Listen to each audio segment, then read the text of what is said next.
Welcome to our channel. Today we how to activate AdMob test ads for mobile app development. Easy tutorial step by step clearly. To activate AdMob test ads for mobile app development, start by visiting the AdMob website.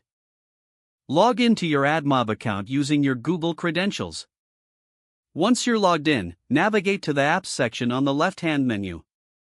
If you haven't added your app yet, click on Add App, select the platform of your app, either Android or iOS, and click Continue. Fill in the required details about your app, then click Create App. After you create your app, go to the Ad Units section. Click on Create Ad Unit to start the process of adding ads.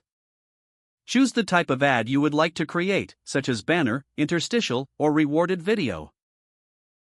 For this tutorial, let's select banner and click Continue. Fill in the ad unit name and other settings according to your preferences. Make sure to check the box for test ads if provided. Click Create Ad Unit to finalize your ad setup.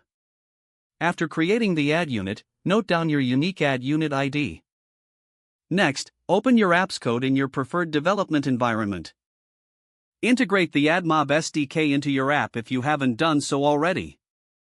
If you're developing for Android, add the necessary dependencies in your build.gradle file. For iOS, ensure you've imported the necessary frameworks in your project. In your apps code, add the ad unit ID to load the test ads. Use the code snippet provided in the AdMob documentation for guidance. Run your app on an emulator or physical device for testing. Once the app is running, you should see test ads displayed. This confirms that you have successfully activated AdMob test ads for your mobile app. If the page does not load, refresh the browser or try again in a private or incognito window.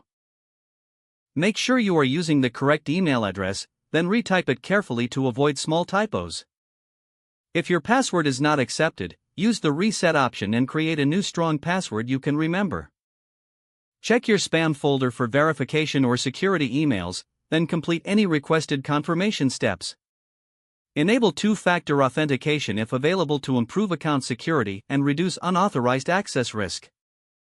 After signing in, review your profile details so your contact information and settings are accurate and current. If you see an error message, note it down and try again after restarting your device and internet connection. Log out when you finish, especially on shared devices, to keep your account and payment information secure. If the page does not load, refresh the browser or try again in a private or incognito window. Don't forget to like this video and subscribe to our channel for more step-by-step tech guides.